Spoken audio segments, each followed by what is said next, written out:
So when I moved to the Michiana area in 2016, there was a band that I kept on hearing about over and over, and somehow it's taken like 8 or 9 years to actually finally get to talk to them. I'm talking about the Bergamot. How are you guys doing? Doing great. How are you? I'm good. I believe that you were recently in my homeland of Ireland. Tell me a little bit about that. Oh my gosh. Ireland was absolutely magical. We were there, we were performing, we were sharing our film State of the Unity. And I gotta say, the Celtic people, man, they bring it. Like by like the second chorus, they were like clapping, they were singing. I was like, what is happening? These people are so in tune with the music. Yeah, and I knew we were going to start this interview talking about Ireland, so I was trying to represent. I'm wearing green. I'm wearing blue for my love for America. So Oh, yeah. there you go. Hey, Yeah. we're bringing it all. This mutual respect here going on. Yeah, But it's showing love. listen, if you do a show in Ireland, the audience is going to become part of your backing vocals, whether you like it or not. Like, we will get involved. We're not there just to watch. No, Yes. we loved it so much. That was very evident in the first show that we played, and it was, one of the things that I think was really amazing was, music is truly sacred in that culture and in that space, and we were just blown away with how incredible, one, how quickly people pick things up musically, and then two, how thoughtful they were after the concert, the lyrics, the melodies, this, that, it was just like the way that they described the way that I was playing guitar or whatever. It was so. He said it was like, wait, I have to say this. After the concert, there was a line of Irish people, and they're like, Nathaniel, the way you're playing the guitar, it sounded like you were bringing angels to earth. I mean, it must be never happened before. It's that Celtic poetry and imagery. It was really cool. We really enjoyed it. Poetry and words and storytelling is a big part of Irish culture. We like to say it's storytelling. Some people say that we're full of it, but I prefer the storytelling thing. But yeah. If you listen to Irish music, it's all storytelling, and people always ask me, what kind of music do I like? And my reaction's always the same. Any songs that have lyrics that are meaningful. That's the only way I can describe it. And as I get older, I think that's because of part of my Irish heritage and just how important storytelling is. But tell me a little bit about you both and your connection to this area. I know most people know, but maybe people don't. But for example, I mean, you're celebrating the holiday, the July 4th holiday in New Buffalo. So what is your connection to this area? Yes. So both of us, we actually met in high school, born and raised in South Bend. He was born in Michigan City. And we met at Marion High School in 2003. 2003, yeah. And we actually started creating music together because our art teacher, Kitty Gunty, was like, hey, I need you to write a song to represent our school in a statewide competition, in which we ended up out of thousands of entries making it into the top 10. And yeah, so our roots in this area go quite deep. My mom was from a family of 10. My dad comes from a very large family as well. Jillian's mom's from a family of 10. Irish as well. When we got married in South Bend, there was, I think, 330 people, and those were all just like first cousins. Yeah. So to say that we know some people in this area and we always love coming back is an understatement. We always love being here. And yeah, I think the other day we were outside, it was 72 degrees, no wind. And we were like, yeah, this is the good life right now in the Midwest. And we always love being here for this time, and also celebrating the 4th and getting ready for some big stuff coming up right after it. Yeah, of course. Acorn Anywhere is also why you're on to chat with us. So tell me a little bit about Acorn Anywhere. Obviously, the Acorn Theater's in Three Oaks, but they're actually holding an event that's on close by in Niles. Tell me about that. Yeah, so the Acorn Theater, for those who have maybe never heard of it or who do know of it, one of the things that we think as songwriters is it is a staple of, music culture, independent venues here in the Midwest that is truly a gem. I mean, you just don't see these type of venues. And one of the cool things that they do is they actually take their independent-minded programming to beautiful spaces during this time of year, which we talked about is so incredible. And one of the places is the Fernwood Botanical Gardens, where you can literally be under the stars, supporting independent venue and independent musicians. And I think it's an interesting time, precarious to say the least for musicians and venues. But I think that you can be a part of it. You can enjoy the music, enjoy the atmosphere, and really enjoy a true summer day. It's going to be a night of what we're calling pontoon rock. It's like yacht rock. It's but like yacht rock, but a little bit you get a more little more indie. storytelling involved. Yeah, you might not be able to fit 45 people, and it doesn't cost 100,000 to fill it. So it's we're going pontoon rock. Pontoon Like rock. sun setting, the glitter off the lake, but this time it'll be glitter off the trees and the sun kind of just dancing. But it's gonna be just a big celebration of summer. We're going to be bringing a lot of different songs to the table with our full band. So we're performing originals like PDR and Mayflies and things like that. And then we're also going to be adding in some really fun cover songs that we really love as well. Well, I can see why you guys have been together for 21 years, because like you'd never question when I come up with a pun or a phrase as bad as pontoon rock, like my wife eye rolls, but you two were just like totally in, like you both loved it as much as each other. So Yeah, that was awesome. yeah. We figured it was We like making fun of ourselves. yeah, No, it's for good. sure. And we were like, you know, I love yacht rock, but the problem is it's like it's married to the 70s and the 80s. We're True. like, we need something new, we need something fresh, but Oh my because God. we know we're going to be playing number one original music, which is our number one passion, and we've been involved in doing that for a long time, and we're putting out a lot of new material. It's been hard for us to get the music out right now because we just put out a film last fall called State of the Unity, which has been a whirlwind and is continuing to still spin into this year and forward. So we're putting out new music, and we do love the beach vibes, and we were just like, hey, if you have a better idea of what we need to name this type of music, we would totally be interested. But pontoon rock was a fun way for us to just laugh about it and say, hey, it's going to be a good time. No, I like it. I like it. It's good and it's fun. And who doesn't love a good time in a pontoon? So I mean, it's perfect. I grew up on a pontoon, you know. I mean, that's life here, right? Oh my goodness. Yeah.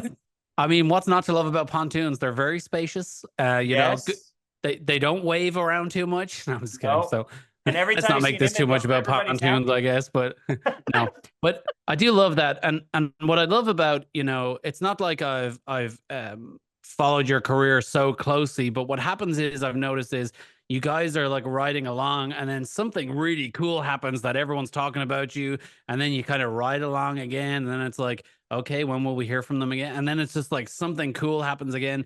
You must be really pleased about just how your career overall has had such variety in the spotlight as well.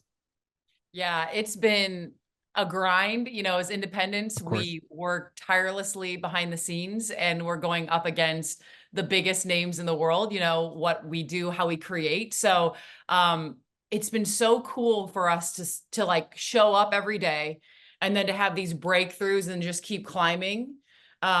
And obviously, because we're indie and we have a lot of integrity, there's been opportunities where we said, hey, this doesn't seem like a right fit. So it's taken a little bit longer, you know, but we keep showing up every day and we work our asses off. And so to be able to create original music in a landscape where, you know, there's a lot of money, tons, millions, billions of dollars in the music industry being pushing up just like 0.1% of the group.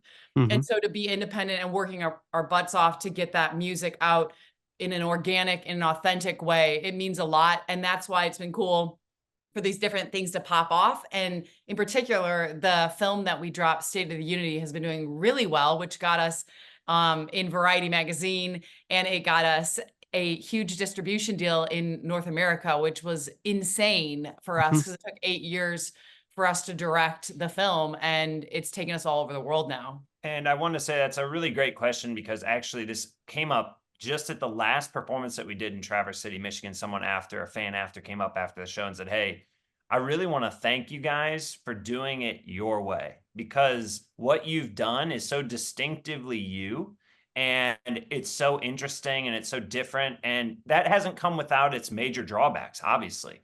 I mean, everybody every year is like, so are you guys going to try out for The Voice? And it's like, look, if you still think we're going to try out for The Voice, you probably have missed this whole thing that we've been doing. But I think that that's the value of independent thinking, of independent minds in the art space right now, is that you can't just say, hey, you know, I grew up loving Tom Petty and Bob Dylan, and, you know, they grabbed their guitars, they sang, the team assembled around them, and then they protected them for the rest of their lives. We don't live in that space anymore. We have to be, as artists, creating, innovating, and also thinking differently about how we can get our music out there, how we can get our story out there. And I just think right now, in this particular moment, and like with the question you said, and also with our fan, there's something about being distinctively authentic in this time Mm. that is so important. And I think that through the arts and through the one thing that's consistent is the hard work. Whether you're writing a song or making a film, you're going to be busting. We just got out of the studio and we're going to go back here in the afternoon, but it's, you know, it's all about the hard work, and the art is allowing us to create authenticity, and hopefully that's meaningful to the fans. You know what? As somebody who's been living my own way for about the last 3 years, I can tell you that true wealth is being free to do it whatever way you want to do it. I would rather make just enough to get by and do it my own way. You know, people, little things like never having to fill out a holiday request form or a vacation request, like little things like that. But of course, yes, there are ways that you could have gone and different opportunities that you could have taken. But what does it matter at the end of the day? Because yeah, as I said, having your own freedom, having your own way of doing it, you'll get to your last day on earth. You're already rich because you have each other. So Yeah. everything else on top of that is just a bonus, right? Oh, leave it Look to at the that. Celtic people. But I Oh my gosh, I love it. 100%. I think that, yeah, I mean, I think that we were just reading recently that somebody who does death transitions was talking to an interviewer, and they were saying, what's the number one thing that comes up when people are on their deathbed? And it's, I wish I wouldn't have lived the way that other people's wanted me to live. And I think that that vibrates so deeply right now, as, you know, things are tough out in the world. We see it. We're out in the world. We're filming. We're actually we're making another film and talking about how we're going to be doing that. But the vibe that's coming up in 2024 is that, yeah, people are they're detached, they're angry, they're getting isolated just because they're tired of what's going on. And I think that right now it's all about looking at your life and saying, how can I maintain my happiness and my well-being regardless of what I'm being told to do? And as artists, I think, you know, we make music and we're glad other people like it, but ultimately we're making the music because we're put on this earth to do that. And the work that we love doing. Absolutely. You know, I have a daughter who just turned 1, and when you watch, right, she learned to smile before she learned to talk. She learned to dance before she can't even walk yet. And I think these things, she learned to explore before she can do anything else. And so all of these things are what God gave us, in my opinion. And they're the things that we need to never let go of. We need to actually work every single day to remember the things that we were given before we start opening our mouth.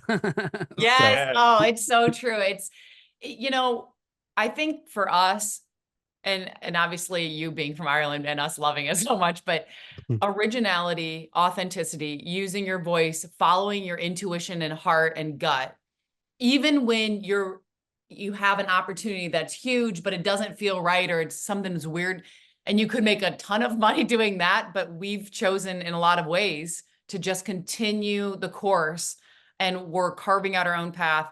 And I think it's so powerful. And when you come to the show at Fernwood with Acorn Anywhere, you're going to hear the stories of our life. We're writing things that have happened to us. So it's deeply personal, and it's going to be deeply joyful. I think a lot of people think, oh, songwriting is going to be like a boring night. Oh, no. There's dancing. It's high. We have high vibes, fun songs. And then you'll also get some really juicy, magical, intimate songs that like really go deep on like a topic.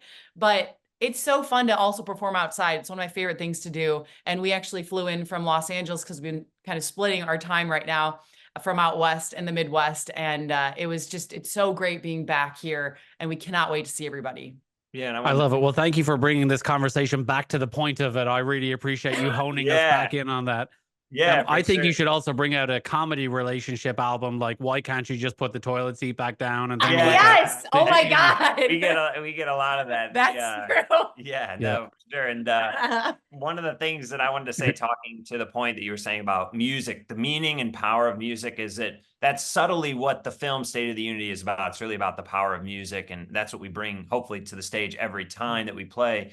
And what I think that you said is that, you know, even when children, before they can even speak, if you're playing classical music, and this has been documented, that you can actually, it allows them to experience the music before they can even kind of really put words to what they're feeling. And there's a power to that, regardless if you're in infancy or if you're in midlife, end of life. Music has such a deep meaning that gives you some sort of connection to your past, your future, and where, you know, and I think music, you know, especially Under the Stars, is a really powerful thing. And we hope that people can come and just be together for one night and enjoy music. And I think that's a gift. I hope it is for the people who attend. Hey, we could get real deep on music about the energy and the waves and the, you know, the heat. But I have a second suggestion for your song, for your comedy relationship album. Stop Stealing My Hair Products. That's probably another good song that you should have. So we also, that's actually funny. We start off our Q&As after the film. We say, hey, anything is on the table. If you guys want to ask, it's usually a little bit of silence, uncomfortable. And we're like, and you can even ask us like, what's our daily hair care routine? And nice. Always people are like, okay, yeah, that does sound kind of interesting. So well, awesome. I hope everybody shows up, and I know you have other gigs in the area too, but I know it's going to be happening rain or shine. Part of me, like, you know, there's nothing wrong with a bit of rain during a concert. I mean, it's kind of romantic in a way, you know, but it can be, it really can be. And if it gets really crazy, they will move it to the Acorn Theater in 3 Oaks. Yeah. Sure. And last thing before I forget here, we are going to be bringing our film State of the Unity to 3 Oaks, August 9th. It will screen. And then at the Vickers Theater, and then on August 10th at the Vickers Theater, we're going to be doing this really beautiful, kind of more stripped back set, more storytelling, behind the scenes, stuff like that. So it's a 2-night pairing at Vickers. 2 gems in the Midwest. You have the Acorn, you have the Vickers. If you haven't been to either one, definitely come out and support. It is worth supporting. Very cool places. And just finally, that's for your movie in August, but in July, what's the date for the Acorn Anywhere? Saturday, July 13th. So it's not this upcoming weekend, but it's the next one. So July 13th. All right. Well, whatever your hair care routine is, it's working. You're both lovely people. So keep it up. Thank you very much. I will have to talk to you about the color of the green you're wearing. Not very representative. I know it was kind of rough, and I feel like the light's not doing neon. it. It's like yeah, we'll work on it. Okay. We'll work on it next time. Thank you so much. Thank you guys. Thank you.